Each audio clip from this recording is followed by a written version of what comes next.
What's good, YouTube? I'm back. Same day, different video. Also about Steve Harvey also, but this time it's a little bit different tone. This was actually one of the videos that I actually do agree with Steve Harvey on. And this particular episode I found was about 7 minutes. I'm not gonna play the whole 7 minutes, but I'll leave the link in the script.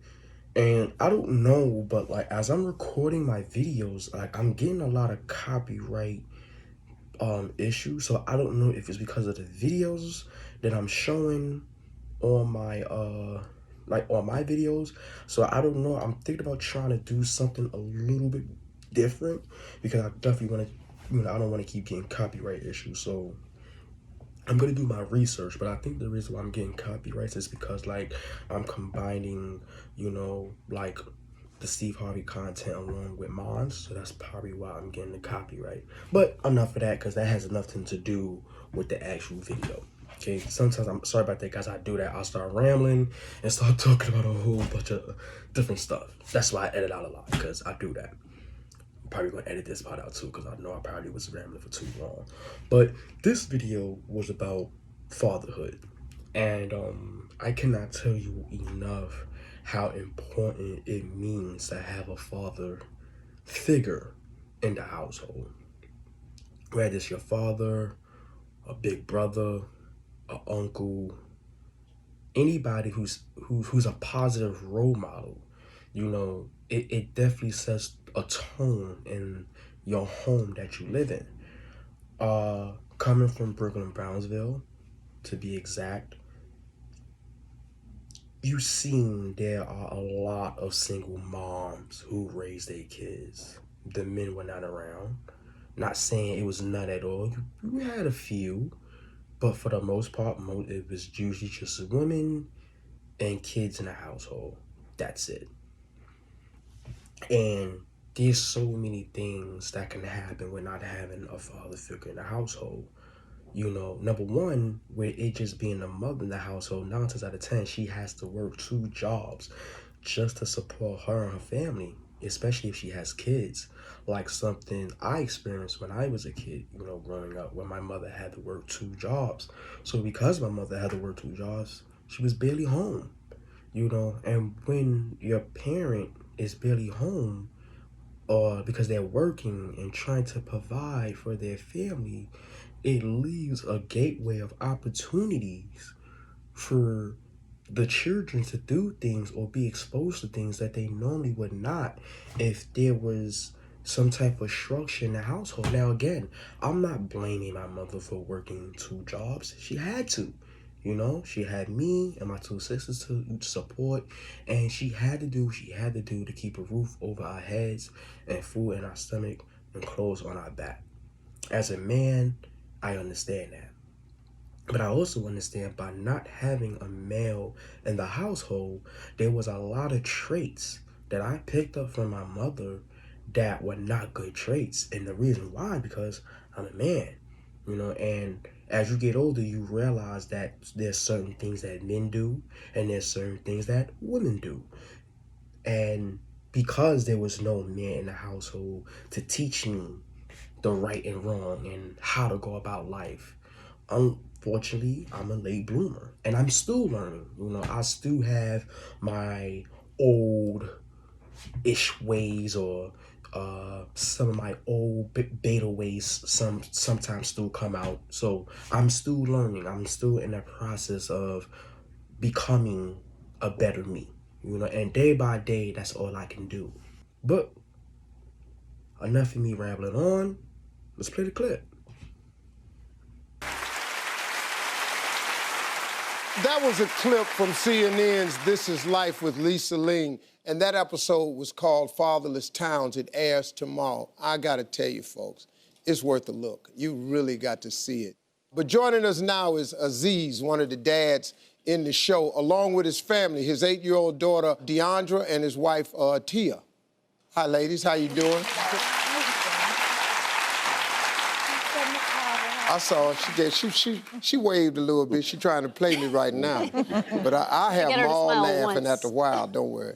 Aziz, how's it feel to be with your family, man? Man, I'm blessed, Steve. I've been gone for 17 months. They went through struggles. It was hard on them. You know, now that I'm home, it's easier for them. Did you hear that? Like he was gone for 17 months and it was hard on him.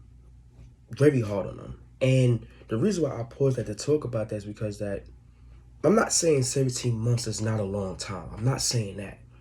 But compared to other households where the father wasn't around at all for more than 17 months, let's try 17, 18 years not around.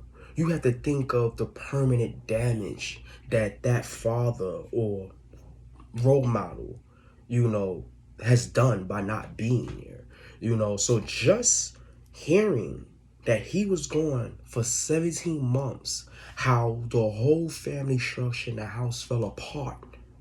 You had to think, well, how is it like for people who never had a father figure in their household, who never got a chance to know who their father was, or to know who their father was, but was never active in their life or never was in a household? I get to spend time with my kids, and like the neighborhood that we stay in, it's like it ain't livable. So now I feel safe with me being home with them. I'm able to take care of a lot of my bills because 3 days out of jail, I got blessed with a job as a painter. So I was able to put the TV back on so we can sit in the house, look at cable and stuff, keep them from outside, you know. And it's just a blessing, man. It's a true blessing. Uncle was like growing up in my grandmother's house with my uncle. My uncle was very hard on me, extremely hard on me. Something that I needed, something I never had. So having that at first, it was a little resistance, like, yeah, who he think But after a while, that structure kind of made me who I am today. I remember it was times when I'll come home. And I remember when Pokemon first came out, and I would just want to run home and play Pokemon. And I remember I would run to my uncle like, "Hey, look, I just caught me a new Pokemon." He'd be like, "Yeah, let me take a look at it." I'd be like, "Yeah, yeah, yeah."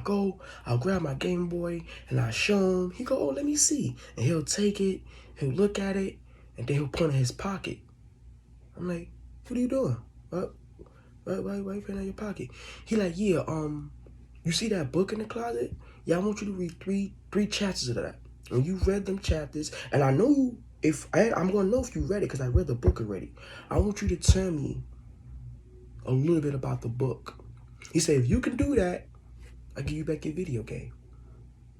And literally little things like that is what I needed, that I didn't have. And again, a lot of these little boys that are growing up don't have that. So just like I said, watching this video, like it really, really touched home to me. But let's continue to watch this video. Did you think the program changed you? Oh, yes. One thing they showed me that I wasn't alone because at 13, my father died. So it was like family of 14. So I felt as though I had to help my mother the best way I knew how. So I strayed away because I ain't had no role model other than homeless people, drug dealers, drug users. So I gravitated towards them. From 13 all the way up to 53 now, Being a convict, I felt as though that whatever happened in life, so be it, let it happen. I felt as though nobody really cared. Nobody never gave me a chance. I never had no opportunity or nothing until the program came along. Yeah. And they showed me that it was important for me to stay out on the street with my family, and they gave me a reason to live. They helped me with my self-esteem, my anger, how to be a productive member in society, and I feel proud. You see, I just said it, and then he turned around and said it again. Again, I do apologize that his parent died at such a early age, but you heard it from out of his mouth himself.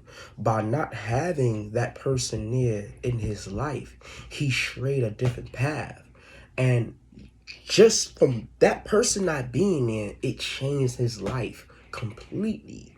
Completely. That one small thing changed his life completely. It's crazy because I just said that he turned around and said, let's continue on. Yeah. Very proud. Yeah, man, and you should. And Aziz's story is so similar to so many thousands of men who are languishing inside American prisons. And no matter how hard so many of these men try and want to become productive members of society when they get out, so often they have to go back to impoverished, really dangerous, drug-infested situations, Right. like the place where Aziz and his family live now. I mean, it's a dangerous place, as you'll see in our show, and I have to hand it to Aziz and his whole family for being able to stick together and his desire to want to finally change things for his family. It's really remarkable. DeAndre, Yes. are you happy that Dad is home? Yes, I'm really happy because we watch TV together. We watch SpongeBob. Y'all watch SpongeBob? Look, man, getting back out into society and working, that's a blessing. After three days, man, most guys never get an opportunity. And you know, Steve, we're a country that takes punishment very, very seriously, which is why we have so many millions of people locked up in jails and prisons. But More than any other country. China's a distant second. And It's very sad, you know, especially for a person like me who's, like I said, did not have a father figure growing up in the household, where I had to learn everything, just about everything on my own. And the few things that I, did get a chance to learn, I learned from my uncle. Shouts out to my uncle. I appreciate everything that he has done for me. But a lot of people never got the opportunities that I got. A lot of people had to stay where they was and just deal with whatever it is that came their way. And not having a positive role model or somebody there to put you in the right path, you go to jail. Now you go to jail, you get a record. Now it's hard for you to get a job. So it makes it easier for a person to say, well, I'm going to just go back to the streets. Nobody wants me. And the few places that do want me pay peanuts. How am I supposed to survive and take care of my family off of this little behind income? And I can't progress in life because I have this record over my head. So what ends up happening is it becomes an ongoing cycle. That's why you see the same people in and out of jail, because they have this title over them that makes it hard for them to progress. Now, we had this situation where we had this gentleman who got lucky, let's be real, because his situation is not everybody's situation. He got lucky, and I'm happy for him that he's now able to be a father and provide for his wife and his children. But let's be real, that doesn't happen on a regular basis. Most people have a hard time getting, jobs or getting back on their feet. And because, again, lack of role model, they just go right back to what they know. so many people in prison and jail have kids. And so we have to ask ourselves, especially when we have so many nonviolent offenders inside, who are we really punishing? Our objective is to try and punish, the offender, but the impact that one missing man has on his entire family and generations to come is astronomical. Well, does every nonviolent drug-related offense require jail, or does it require treatment? Does it require jail, or does it require a program? You create this program with these 14 or how many or so men in Richmond, and you got this now. We could have done without the jail time and saved you a lot of taxpaying monies with programs. At one point in time, we got to think about rehabilitating people and giving human beings a second chance. Pretty much touch bases back onto what Steve was just saying. We need more programs. Instead of locking people up and sending them to jail, for certain situations that's no need to be sending somebody to jail, put them in programs. Let them get the help that they need. Let them get the counseling that they need. Try to put them back on the right path. Instead of sending these people to jail amongst other criminals and murderers who don't want to change, who want to continue to keep going the path that they're going in. You try to put someone who wants to change around a bunch of people who doesn't want to change, especially with a corrupted system like that, most guys end up right back in there. It's a cycle, so I definitely feel like if we truly want change, programs. Let's open up some programs. Let's get these guys in. Let's make them better men so that they can be better fathers. And with better fathers and better mothers, we have better children, better healthier children who have better chances to succeed in life. who would make different choices. So I definitely agree. Fathers not being in a child life is definitely a deadly thing. We need more men to start stepping up, who need to start being fathers, who needs to get done. Sorry I can't curse, but you know what I was trying to say. Just get things done. Be the man that you was meant to be, and that's it. All right. This is Queasy. I'm your host. Welcome to the Queasy channel, where I be giving you guys content as much as I possibly can. And I'm out. All right. Later, guys. Don't forget to subscribe, like, share. Wow, I got it right this time. Later, guys.